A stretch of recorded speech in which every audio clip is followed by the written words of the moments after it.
मैं सोच रहा था यीशु मसीह का सबसे अधिक बार दोहराया हुआ कथन क्या है। वो वाक्य जो यीशु मसीह ने कई बार दोहराया सुसमाचारों में। क्या ये एक दिलचस्प बात नहीं होगी जिसको हम पढ़े? पवित्र आत्मा ने 4 सुसमाचारों की प्रेरणा दी और यीशु मसीह के कुछ वाक्य है जो बस एक ही बार उसने कहे। और मैंने इसकी पढ़ाई की कि सबसे अधिक बार दोहराया हुआ यीशु मसीह का कथन क्या है, यीशु मसीह का वाक्य क्या है 4 सुसमाचारों में। मैं नहीं जानता क्या आप में से किसी ने उसकी पढ़ाई की है या वो खोजने की कोशिश की है। मैं आपको बताता हूँ वो क्या है और शायद वो हमें आश्चर्यचकित करेगा। वो 7 बार पाया जाता है सुसमाचारों में और उसमें से एक बार ये है मत्ती 16 और उसका 25 वचन। क्योंकि जो कोई अपना प्राण बचाना चाहे वो उसे खोएगा, और जो कोई मेरे लिए अपना प्राण खोएगा वो उसे पाएगा।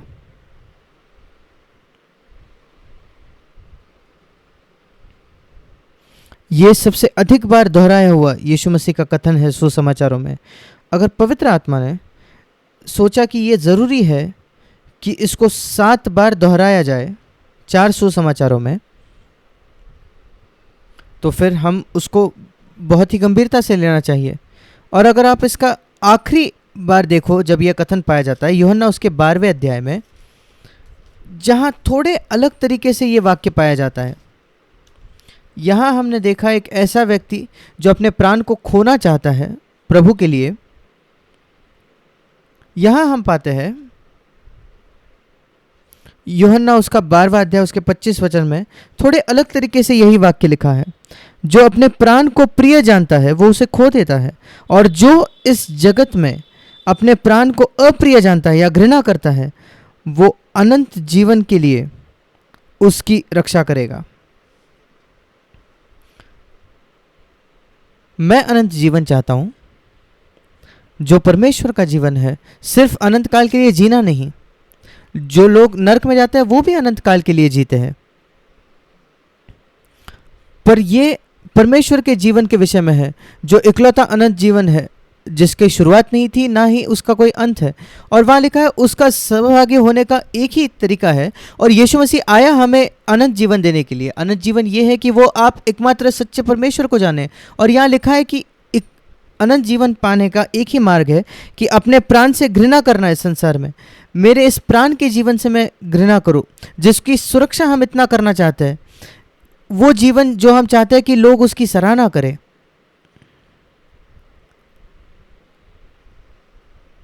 मैंने एक बार मैडम गुयोन के कथन को कहा था, जहां वो कहती है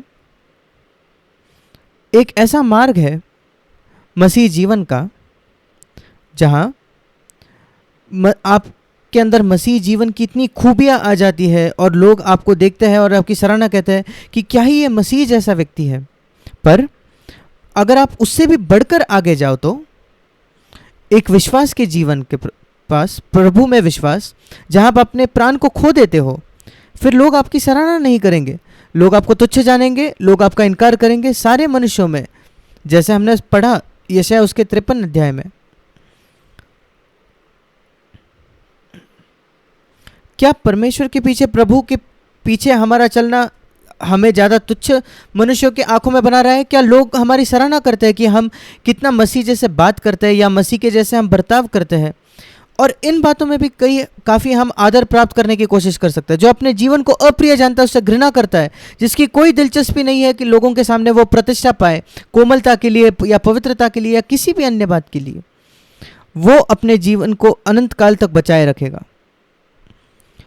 और जब हम बाइबल में कई अच्छी बातें लिखी गई है और हम कई अच्छी बातों को सीख सकते हैं, एक दूसरे से बांट सकते हैं, पर हमें सतर्क रहना है मेरे भाई और बहनों कि हम एक खुद को बेहतर करने के कार्यक्रम में ना जुट जाए, कि हमारी सभाएं ऐसी सभा न बन जाए कि हम अपने आप को बेहतर करते हैं, जहाँ मैं थोड़ा और बेहतर व्यक्ति बनता हूँ, लोग मेरे साथ जीना आसान महसूस करते हैं, मैं अच्छा व्यक्ति हूँ, कोमल बनता हूँ, एक अच्छा पति, अच्छी पत्नी घर पर। ऐसे कई लोग हैं जिन्होंने नया जन्म भी नहीं पाया, जो कभी भी परमेश्वर के राज्य में प्रवेश नहीं करेंगे, जिनके पास अनंत जीवन नहीं है, क्योंकि वो परमेश्वर की महिमा के लिए उसको नहीं कर रहे। उनको एक तृप्ति उससे मिलती है, मुझे भी मिल सकती है कि मैं थोड़ा ज़्यादा बेहतर व्यक्ति बन गया हूँ। मैं अपने जीवन से घृणा नहीं करता, शायद मैं अपने जीवन से प्रेम करता हूँ, मेरी प्रतिष्ठा से मैं प्रेम करता हूँ। और इन सारी बातों से एक ही निकास है कि हम पवित्र आत्मा क्या कहता है उसको सुनने की खोजी बने। और वो आज्ञा जो कहती है आप जो कुछ करो, सबसे साधारण बात जैसे खाना या पीना, वो सारी चीज़ें परमेश्वर के महिमा के लिए करो। सब कुछ परमेश्वर के महिमा के लिए करो, 1 कुरिन्ती 10:31। और पवित्र आत्मा कहता है सबसे साधारण चीज़ें जो हम करती है हर दिन, एक दिन में, खाना और पीना, इसका मतलब हमारे जीवन का हर एक क्षेत्र के विषय में वो है, आप जो कुछ करो वो सब कुछ परमेश्वर के महिमा के लिए करो। इस वजह से बातों को मत करो ताकि अपने जीवन को या लोगों के सामने अपनी छवि को आप सुधार सको, या अपने आप खुशी महसूस करो कि आप एक बेहतर व्यक्ति बन गए हो। वो परमेश्वर की महिमा नहीं है। यीशु मसीह इसका खोजी नहीं था कि वो बेहतर व्यक्ति बने या एक ऐसा जीवन जो अपने आप के लिए आदर प्राप्त करे। वो तो लोगों के द्वारा तुच्छ जाना जाता था, सारे मनुष्यों के लिए। और इसलिए परमेश्वर को हमारे अंदर एक टूटेपन का काम करना पड़ता है, हमें तोड़ना पड़ता है। जैसे मैंने मैडम गुयोन के कथन को कहा, एक ऐसा मार्ग है जहाँ हम इतना मसीह के जैसे हो जाते हैं अपने ही समझ में, जहाँ लोग हमें सराहने लगते हैं कि क्या ही अद्भुत ये मसीह के जैसा व्यक्ति है, क्या ही नम्र व्यक्ति है, कितना प्रेम करने वाला ये व्यक्ति है। पर जैसे मैंने कहा, वो आगे वो भी कहती है, कई लोग ये नहीं समझते क्योंकि वो उतना दूर जाते ही नहीं, वो यही रुक जाते हैं।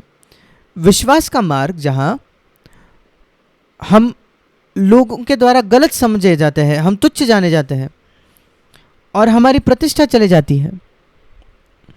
ये एक अच्छा प्रश्न है जो कि हमारी मसीहत क्या हमें अपनी प्रतिष्ठा खोने पर मजबूर कर रहा है, या हमारी प्रतिष्ठा, हमारी छवि लोगों के सामने बढ़ रही है कि हम कितना अच्छा बर्ताव करते हैं। अब हम सबको एक टूटापन महसूस करना होगा अपने जीवन में। वो एक बात है जो परमेश्वर जिसका खोजी है हमारे जीवन में। सोच के देखिए याकूब की कहानी, ये कहानी मैं हमेशा याद करता हूँ जब मैं टूटेपन के विषय में सोचता हूँ। परमेश्वर के पास याकूब के लिए एक बहुत बड़ी योजना थी और याकूब बहुत ही चतुर था, और परमेश्वर अपने मार्ग को याकूब के जीवन में पूरा नहीं कर पाता था तब तक जब तक वो उसको पूरी तरीके से तोड़ न दे।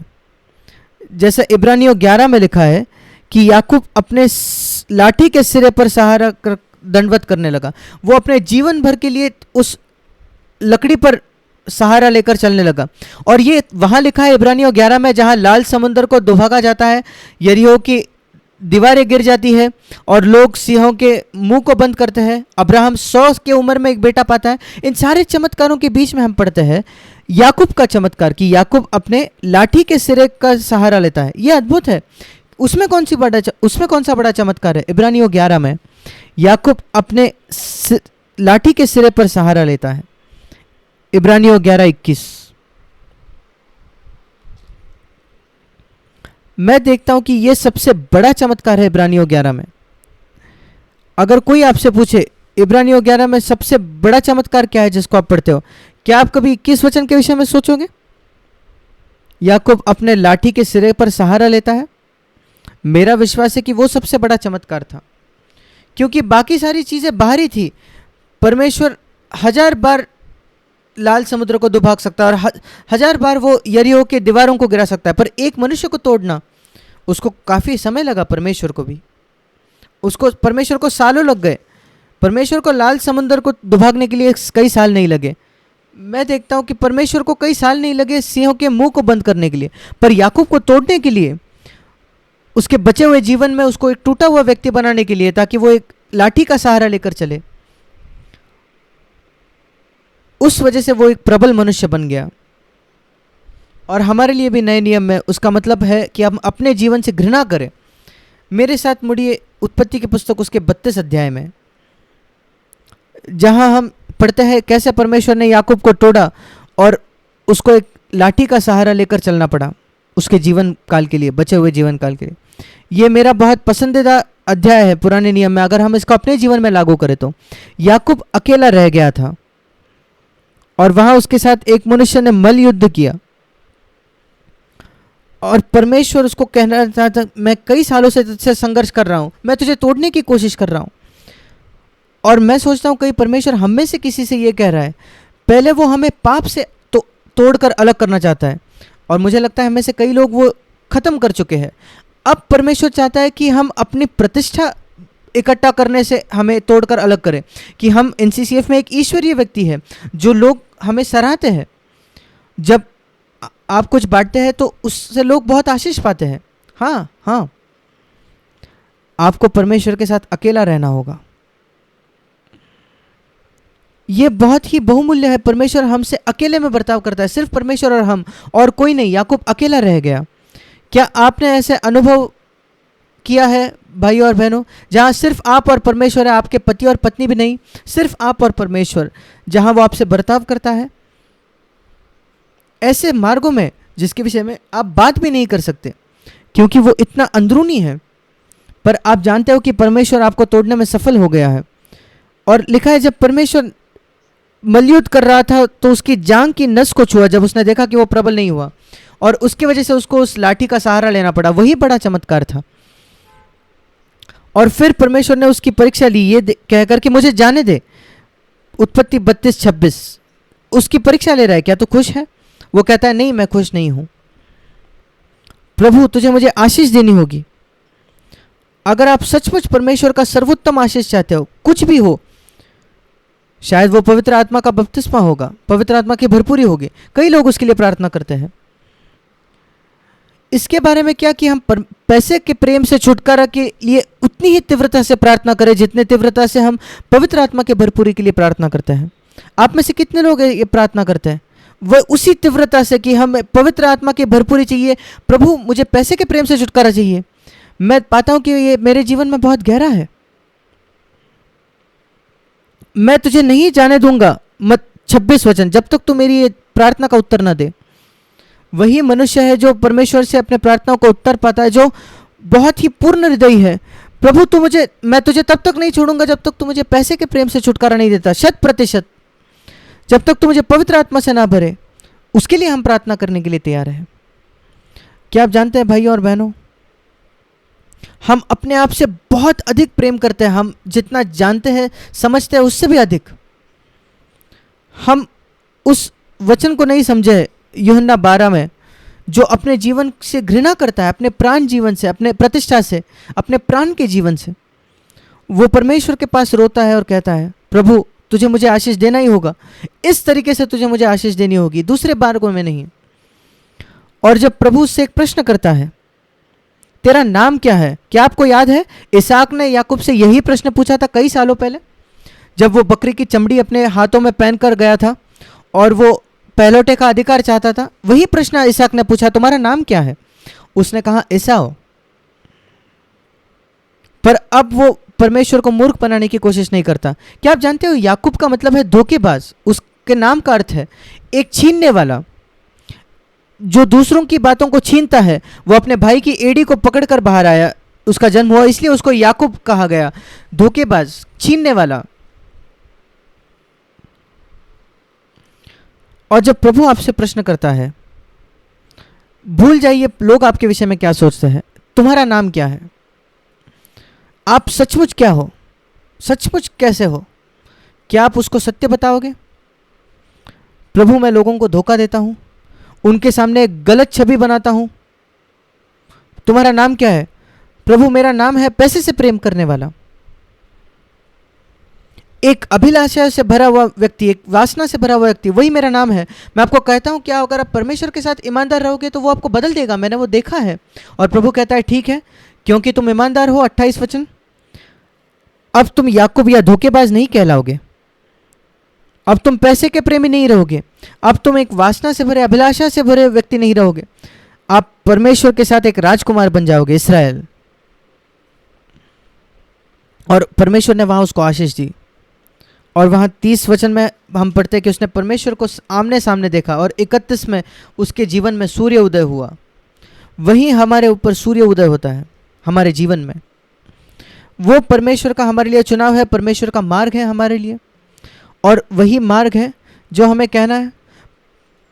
ये बातें हैं जहाँ वो अकेला रह गया था परमेश्वर के साथ। हम सबके सामने नहीं कर सकते, सभाओं में नहीं कर सकते, हमें परमेश्वर के साथ अकेला होना होगा। परमेश्वर आपसे बात करता है। मैं आपको बताना चाहता हूँ, इस व्यस्त जीवन में, संसार में जहाँ हम जीते हैं, जहाँ इतनी बातें हैं करने के लिए दिन में, मैंने पाया है व्यक्तिगत तौर पर इकलौता समय जहाँ मैं परमेश्वर के साथ अकेला शांत समय बिता सकता हूँ, जब मैं रात को जग जाता हूँ। भोर को जब मैं उठता हूँ बिस्तर से निकलने से पहले, या सोने के पहले रात में, या रात में अगर आप जग जाते हो, वो समय है एक व्यस्त जगत में जहां हमारे पास जंगल नहीं है जहां हम जा सके। वो स्थान है जहां याकूब के जैसे परमेश्वर के सामने अकेले हो सकते हैं। मैं आपको प्रोत्साहित करना चाहता हूं, मैं ये नहीं कह रहा कि हमें रात में जगना है, हमें सोने की आवश्यकता है, पर अगर ऐसा हो जाता है, आप जग जाते हो, तो वो समयों को लीजिए और परमेश्वर के साथ अकेले रहिए, अकेले में शांत से। कोई आवाज ना किए, अपने पति या पत्नी को मत उठाइए, वो सो रहे हैं, परमेश्वर के साथ आप अकेले, और परमेश्वर को आपसे बात करने दे, जैसे याकूब परमेश्वर के साथ अकेला था, और परमेश्वर को आपको तोड़ने दे और उससे कहे आप क्या चाहते हो। मैं तुझे नहीं जाने दूंगा प्रभु जब तक तू मुझे आशीष ना दे। और प्रभु आपसे कहेगा कि क्या आशीष चाहते हो, और उसको सत्य कहो, ये मेरा नाम है प्रभु, मैं नहीं चाहता कि ये मेरा नाम बने, मैं परमेश्वर के साथ एक राजकुमार होना चाहता हूं। जैसे परमेश्वर ने कहा कि तुम परमेश्वर और मनुष्य के साथ प्रबल हुए हो। क्या एक अद्भुत जीवन है ये जीने के लिए भाइयों। आप में से हर एक भाई बहन परमेश्वर के साथ प्रबल हो सकते हो, सामर्थ को पा सकते हो, जो आपको प्रभावशाली बनाएगा। जब आप लोगों को मिलोगे, लोग शायद आपसे घृणा करेंगे, पर वो आपको कभी भूलेंगे नहीं।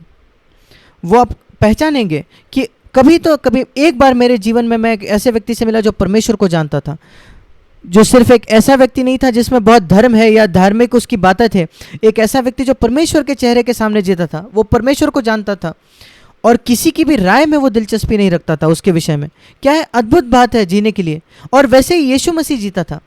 क्या आपको लगता है कोई व्यक्ति जो यीशु से मिलता था वो कभी उसको भूल पाता था? नहीं, कभी नहीं। और मेरा विश्वास है, क्या आप जानते हो पहला यूहन्ना उसके 4 अध्याय में लिखा है, पहला यूहन्ना 4:17, क्योंकि जैसा वो है संसार में वैसा हम भी है। पहला यूहन्ना 4:17, जैसा वो है वैसा ही संसार में हम भी है।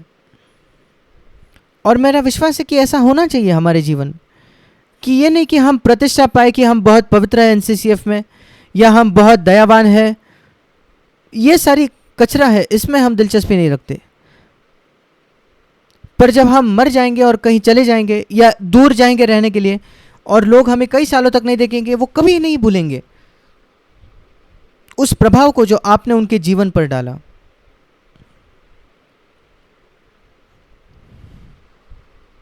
और मेरा विश्वास है ये परमेश्वर का मार्ग है, परमेश्वर की इच्छा है, पर उसके लिए मुझे अपने संसार में इस जीवन से घृणा करनी होगी। वही इकलौता मार्ग है। परमेश्वर हमारी सहायता करे। आमीन।